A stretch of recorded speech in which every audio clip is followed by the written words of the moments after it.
magacayga waxa la yiraahdaa Cabdi Xasan oo magac dheer Cabdi Ararso maanta waxaan furnay adeegii Safaricom laantiisa Kenya Telecom adeegaas oo bixin doona shaqooyin badan ay ka mid yihiin sim cardkii qaybta internetka flashka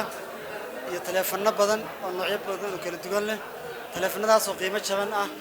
oo loogu talagalay bulshada danyarta ah talabaad waxaan xagga shaqo abuur uga sameynaa dhalinyaro badan oo Soomaaliyeed oo dhalinyaro badan oo waliba daayar haween iyo wiilal isku jira dhalinyaradaas oo ka kooban imka laantan jigjiga ee Kenya waxa ka shaqeeya 15 ruux lama kalena waxaan ku leenahay hawada iyo haramaaya iyo Addis Ababa oo laba xafiis dadkaas oo dhan waxay adeeg u siiyaan dadka localka ee meesha jooga imka haramaaya dadka ka shaqeeya waa dhalinyartii magaalada hawada waa dhalinyartii magaalada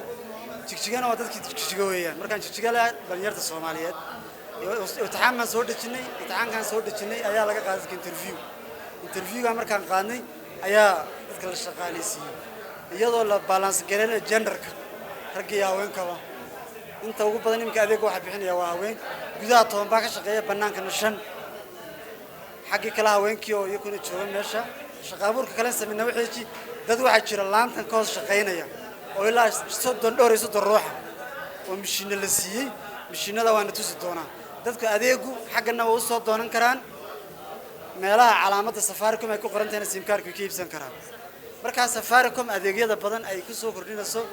macnaheedu inaan si xayisiyo waa laga qurux badan yahay isa wax fiicnaan doonta dadku iyagu inay arkaan hadda toon marka adeega la bilaabo imka taleefanada sim cardka la qaadanayo ruux walba numberkiisii hore afarta digit ugu dambeeya waa numberkiisii hore ayaa ruuxa la siinaya afarta digitna waa 070304 buu noqon isa afarta digit ugu dambeeya numberka ruuxa waa 6 adeegyada aanu bixinano aan isleenahay way kaga duwan doonaa adeegyadii hore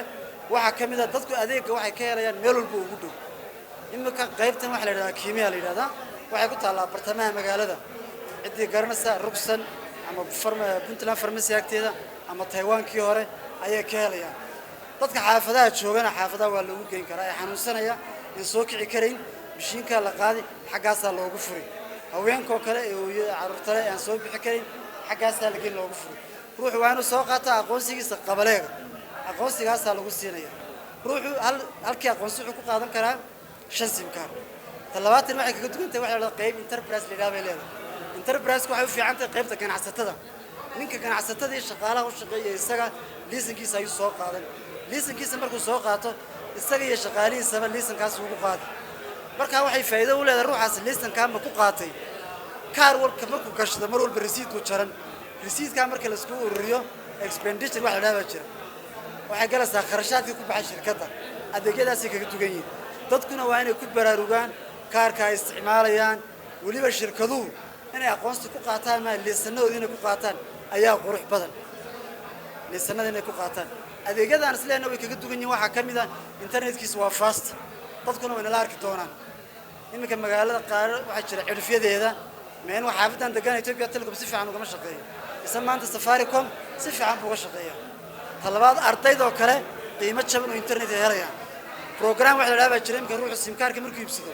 1 gigabyte oo WhatsApp la dhaabaa jiray kaarkaaga kala kaama goosanay internet adeegyo badan ayaa jira oo kaga dugan yahay ardaydu tixgelin gaar ah leeyahay waxa lagu keenayaa jaamacadda dhexdeeda qayb baa nooga furan lagu iibiyo sim cardka ardaydu xaq inay yimaadaan looma baahan shaqaalaha dawladda noqota xafiisyada loogu tagay nin walba adeega meesha jooga ayaa lagu keenayaa dadku macnaheedu suuqa joogta ee banaanka joogta mooyee intii goobaha shaqadooda joogta meelaha ay joogaan baa lagu geesin karaa cidda kale fasaxaystana maalaha sabti hadda soo doonan kara meeshu waa magaalada bartamaha ruuxa hawooyinka luqadda garanayn af Soomaali baa lagu adeegayaa ruux walba tabashadiisa taleefan la qaraacayo af Soomaali ku hadlaya talabaad waxa jirta taleefanka mobilka kaarka ruux markuu gashado faa'iidooyin badan baa la siinayaa shirkadda talabaad waa shirkad private Safaricom waxyaalo badan oo waxa jirta adeega bulshada ay ka qabanayso